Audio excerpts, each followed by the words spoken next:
Seja muito bem-vindo, seja muito bem-vinda a mais um Pílulas do Doutor Imposto de Renda.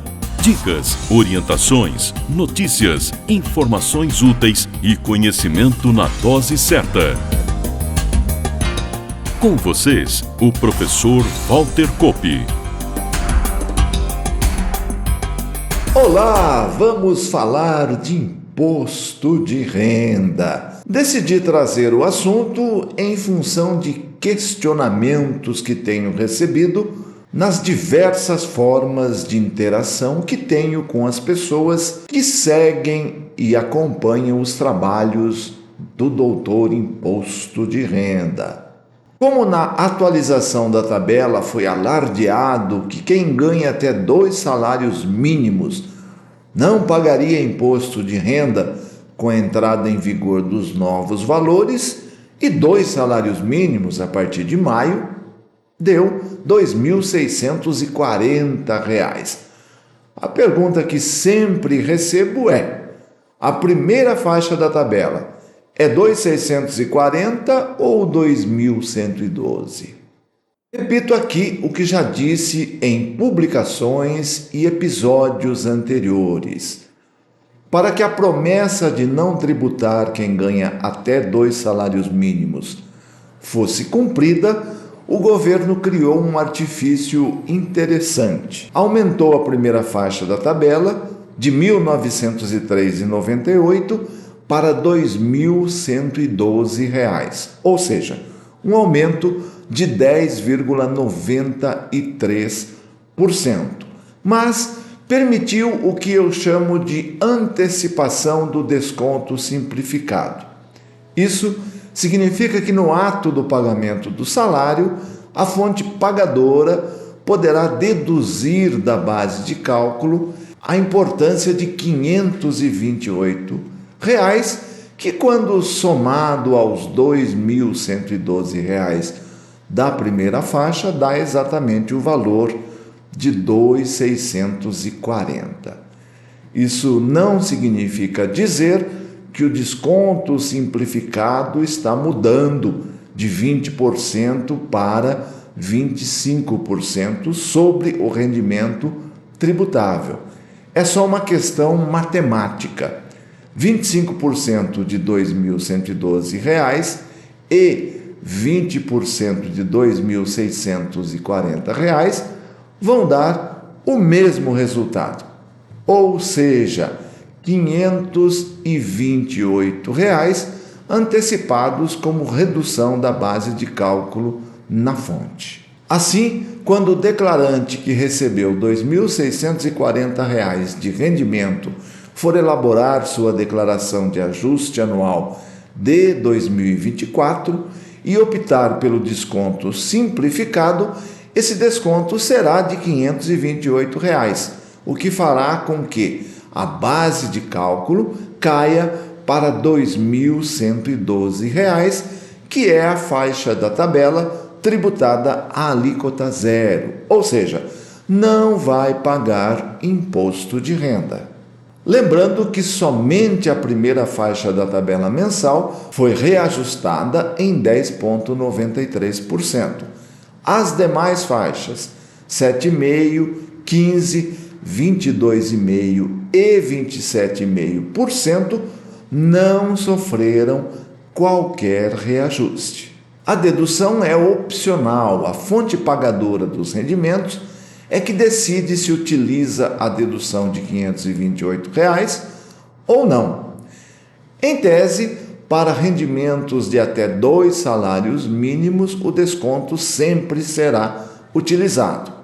Para valores maiores, será usado se for maior do que as demais deduções na fonte, como, por exemplo, previdência oficial, dependentes, pensão alimentícia, etc.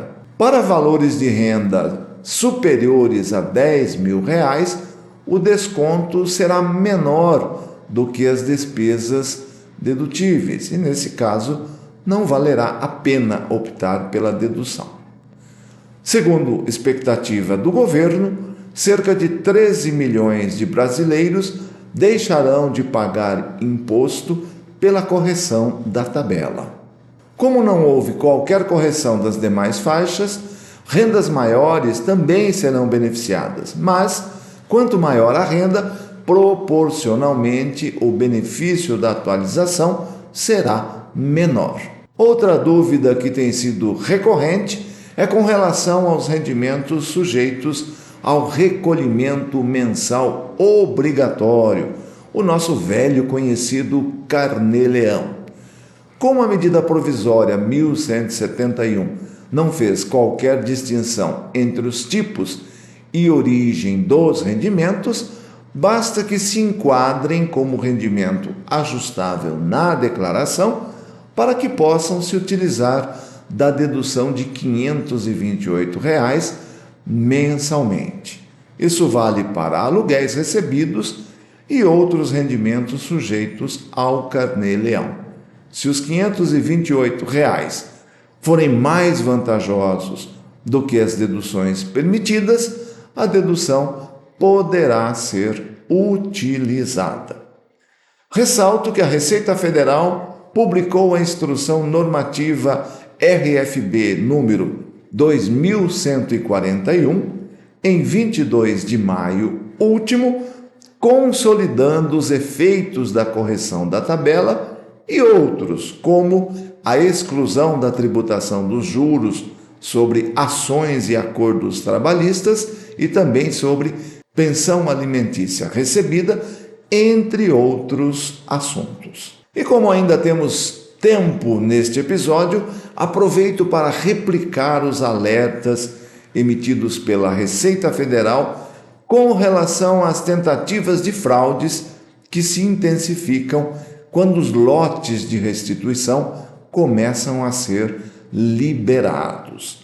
O fisco listou pelo menos 3 tipos de golpes enviados por e-mail. Golpe dos erros na declaração.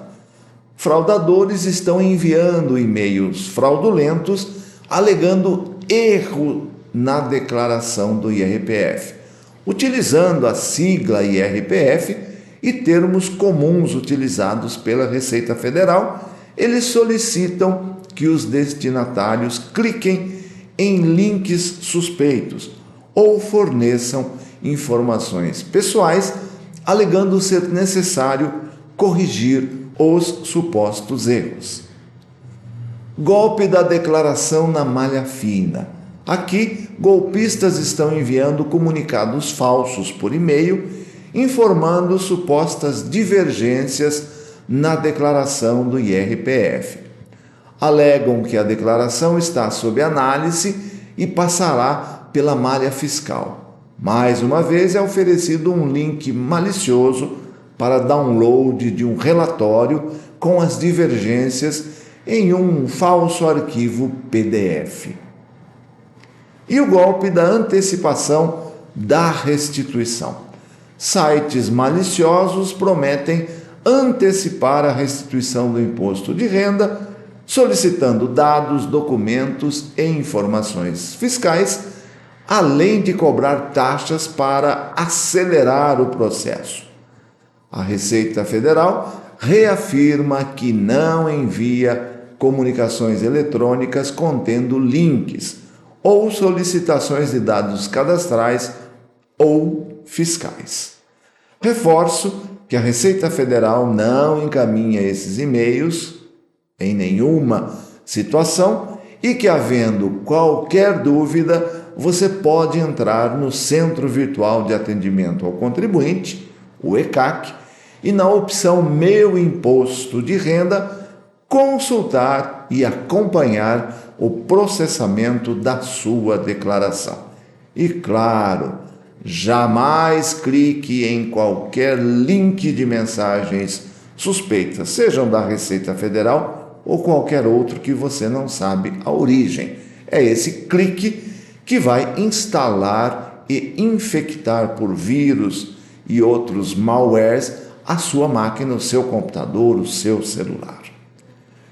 E fico por aqui. Na próxima semana, mais um episódio trazendo, como sempre, informações úteis para você. Agradeço mais uma vez sua preciosa atenção. Valeu! Na próxima semana tem mais Pílulas do Doutor Imposto de Renda. Obrigado por ter ficado conosco. Espalhe a novidade aos amigos. Mande suas sugestões de pauta, seus elogios e suas críticas para pílulas@doutorir.com. Até lá!